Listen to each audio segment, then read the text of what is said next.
Start my day early, a light breakfast at dawn. I crank up my truck, and in a rush I'm gone. Work's cut out for me, and lots of plans are set. Okay, hey, right now we're gonna do one of my favorite songs, certainly one of my signature songs, and it's called A Working Man. Now, some of you have already heard this song. I've recorded this a couple of different times. In fact, let me give you a little history on this. Originally, I recorded A Working Man in 1991. Then I re-recorded it again in 2017. In 1991, it was on the album A Working Man. In fact, I'm not sure if Working Man was first and then Lonely Too Long or the other way around, but it was one of my first albums, and it was the lead song on my first album, A Working Man. I also recorded it again in 2017, Alter Egos and Secret Identities, which was a great album, and we already talked a little bit about that. I'm not going to go into that too much anymore. In 1972, I was working at Burger Chef as a night manager during the evening, and I worked in construction building concrete bridges during the day. So I had hardly any time to sleep, and it wore on me. To complicate things, I had no car. So I was riding my bike about 15 miles to and from the other work section, and then I'd ride it back into Portland every day. This did not last, of course, and I was asked to choose one or the other. With a promise of more money, a better managerial position, and better hours, I chose Burger Chef. Also, by the way, I'm just going to throw this in there. I was aware of the fact that I was a musician by 72. I was aware that it was supposed to be one of my callings. I didn't know all my callings, and maybe I never will know all of them, but I knew even then that music was supposed to be an important part of my life. So, part of the reason I chose that was because it was dangerous out there. I got my fingers, I don't want them smashed or cut off using power tools. So that was part of the determining factor. I've never admitted that before, but I wanted to keep a low profile on the kind of work that I didn't want to endanger these guys, because they brought me a great amount of joy. And I will tell you, by the way, I did go back to the other place, the construction, because any job is better than no job, right? And he says, no, you chose your direction. I don't hire back somebody that quits from me, because that just means you might do it again in the future. And I carried that with me the rest of my life. Hi, so let me tell you what happened after that. I was unemployed, I needed work, and on happenstance, this guy knocked on my door. Somebody else that was living in the apartments, a younger guy. His name was Gene, I believe. Doesn't really matter. He knocked on my door and asked if I wanted to earn a quick $20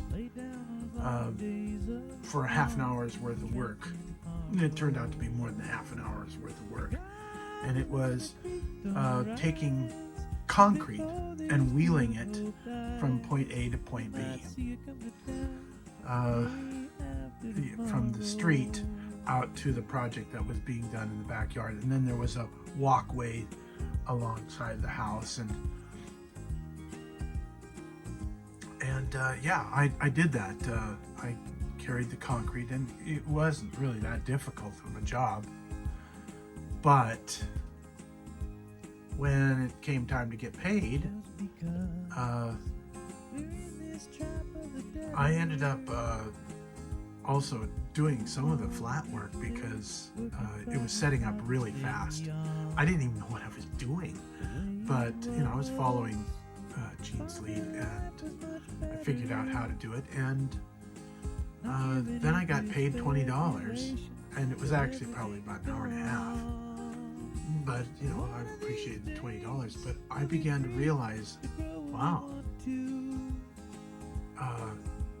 he just made $300 and paid me $20, and I did a lot of work for that $20, a lot of his work, because originally I was just supposed to be moving concrete with a wheelbarrow, and when that was done, I was done. Anyways, long and short of it is, I decided to go into that business myself without Gene, because Gene was kind of he was a slacker, if you know what I mean. He liked to cut corners. He didn't do a really good job, and he didn't care. If somebody said, "Hey, I'm just going to pay you $50 less," he wouldn't care. He'd just take the money, because and I couldn't work with that. I couldn't work without it being a quality thing, because that's where I was at. I needed a sense of quality. I was looking at some of the flat work that he had done, and anyways, neither here nor there. This segues into something else that well, there's things that happen in your life that you'll never forget, and some things that are good that'll happen to you in your life, and it only comes around once, and then it never comes around again. One of those things would be me living upstate New York in a double bungalow with my brother John and my brother David and my brother Richie and my brother Charlie and myself, and we had this other guy named Bobby Adler there. But that was really cool to have all your brothers. It's just after you've all left the house, and have all your brothers living there with you, and I have to say that was a blast. But I digress. What happened next was, somehow I ended up having Charlie and Richie and Ray all working together with me doing concrete work. I already told you the story about the jackhammer. We burned out a jackhammer taking a wall out, but we weren't really abusing it. And to be fair with you, burned out the brushes, and I found out later that's not really that hard to replace those brushes in those. Anyways, that's neither here nor there. But think about this. I am trying to protect these, right? And now I'm back into construction. We rented everything, by the way, to do the concrete work. We rented everything because all these rental places had everything. And that way we didn't have to buy all the tools, floats and wheelbarrows, shovels, and we just rented everything and then took it out of the top end of how much we were being paid. But this also opened a different door, because after we got done with work, we would go and play music. And sometimes it was, way too hot in the afternoon, like it was 3 o'clock in the afternoon, and it was like 95 degrees, and we just decided, we'll just come back and finish that tomorrow morning. And then we went and jammed. So we had a lot of fun in that particular arena. And like I say, it's one of those things that only going to come around once. And it was kind of fun. It was kind of fun to be working with those other guys. And it was also kind of fun to be able to do jamming. And That was in 1973. That was 1973. And meanwhile, I got married in June of 73. And that was kind of precarious because Diane had steady income coming in from the phone company, and mine was sporadic with painting jobs and concrete jobs. But the thing I really take away from that period of time is not the fact that I didn't really feel like everybody was treated fairly in the way that we distributed things, but it was the jamming that was really cool, because 73 was I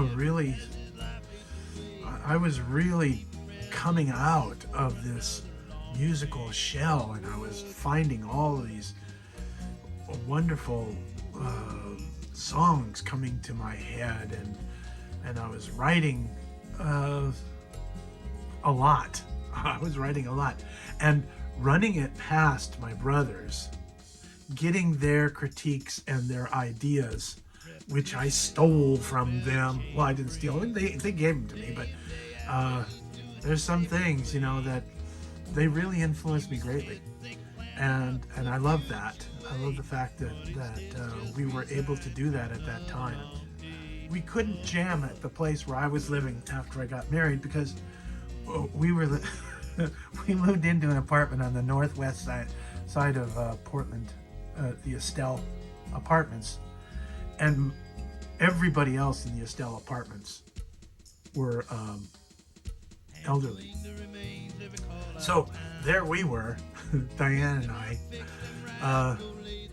and they loved Diane. I mean, what's not to love, And then after a little while, it started showing that she was having a baby, and they loved her even more. So I couldn't jam there. It was just out of the picture. So we ended up sometimes driving from Portland to Canby and back to Portland, because that was where we ended up doing a lot of our musical stuff. But anyways, back to work, or the Working Man. Working Man is a story about a person that's older, and he's out there in construction every day, and he's working hard to stay in construction because it pays the bills.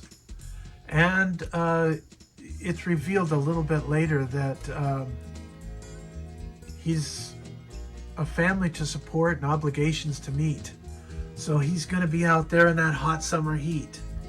Work gets hard and it hurts now and then, but he's working twice as hard just to keep up with the younger men,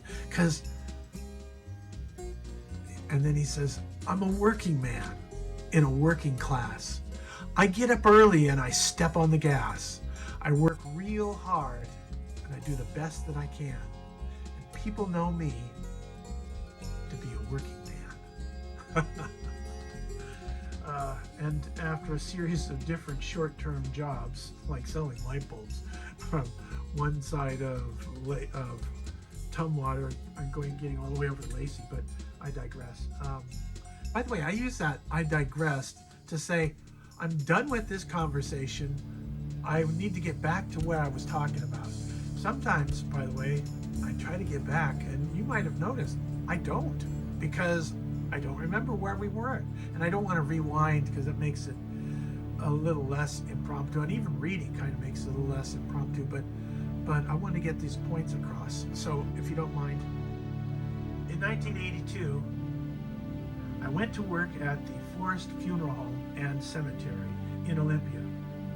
It was there that I regained a positive perspective on life again, It was there that I started feeling good about myself and my direction in life. It was there that I started to write positive, significant songs again. This song, which is a culmination of experiences in my life, is one of those. I guess I'll also have to give a shout out to my friend Tom. This is his favorite song of anything that Lord Baldwin does. He always wants to hear a working man. I think it's because he relates to a working man, because he is a hard-working man.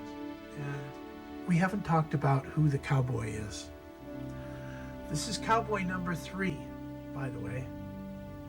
And it is Waylon Jennings.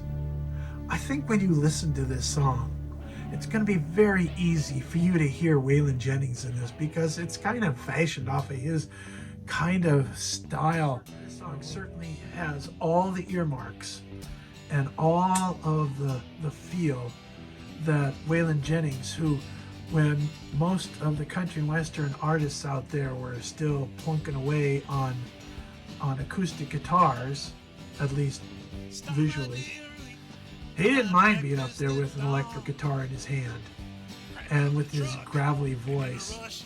I just knew that he could do something with this song, that he would make this song sing, or this song, he could breathe life into this.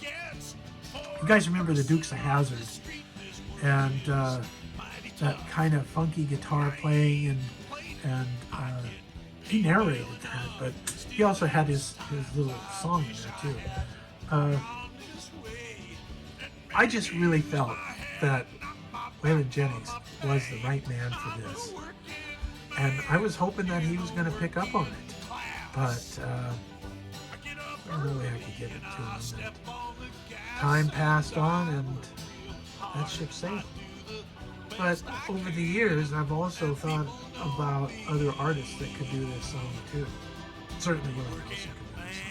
It would be real easy for Garth Brooks to do this song. George Strait, maybe. I don't know. We're going way out in left field. But a working man. I think you'll really dig this song. I'm retooling the one that I recorded in 2017, and I'm hoping to get the best life out of this song as I can. Like I was saying, I've got some really nice Fender Stratocaster guitar work going on both ears, and I've got some pretty nice keyboards. I think I used kind of like a honky-tonk piano in it. The long and short of it is, I hope you like it. And for those other people that are listening to this that think to themselves, you know, I really need this one song to put me over the top, to get me recognized. Well, for you people out there that are writing music every day and hoping that somebody will do your stuff, you know, that hope, even though the person that you were writing that song for passed away, that hope doesn't die, because you just think, well, somebody else could maybe do this. But you need to know that this song was predominantly for Waylon Jennings, who had just the right stuff to do this song, to make it, he would own this song, and this might even be one of the songs that he would open his show with or close it with, because it's a pretty neat song. So you folks, I'll talk to you later about this, but it's going to be kind of clipped together because I got interrupted 3 times, phone calls and stuff, so you may not even notice. But you guys come back for the next one, because I'm hoping it'll be good. Thanks.